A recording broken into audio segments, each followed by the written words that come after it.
হায়ের শপথের কোনো প্রয়োজন নাই। অটোমেটিক জাতীয় সংসদে বসা মাত্রই কার্যকরী হবে। একটা জাতীয়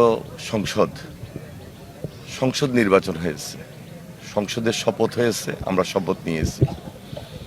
না ভোট হয়েছে গণভোট, সেখানে জয়যুক্ত হয়েছে।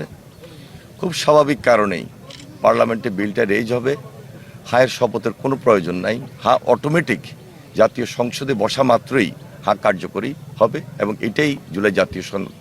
যেখানে না ভোট হয়েছে সেই না ভোট অনুযায়ী সেখানে পার্লামেন্টে রেজ হবে, আলোচনা হবে, তার ভিত্তিতে আবার নির্ধারণ হবে না যেখানে নোট অফ ডিসেন্ট দেওয়া হয়েছে সেটা কি হবে, সেটা পার্লামেন্টে নির্ধারিত হবে। সুতরাং এই ব্যাপারে আমি মনে করি ওনারা যে ব্যাখ্যাটি দিয়েছেন সম্পূর্ণভাবে যারা আইনবিদ, যারা এক্সপার্ট রয়েছেন তারা ইতিমধ্যে বলেছেন।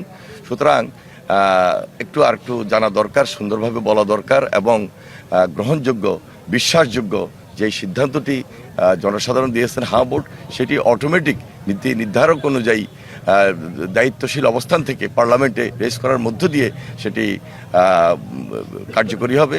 এখানে শপথ নেওয়ার কোনো প্রয়োজন আছে বলে আমি মনে করি না। এটা অনেক এক্সপার্ট তারা তাদের বক্তব্য ইতিমধ্যে দিয়েছেন। আমি মনে করি সেটা আলোচনা করে সরকার কিভাবে সহযোগিতা করবেন, দেশটাকে কিভাবে চালিয়ে নেবেন, সহযোগিতা করবেন আন্তরিকতার মধ্য দিয়ে।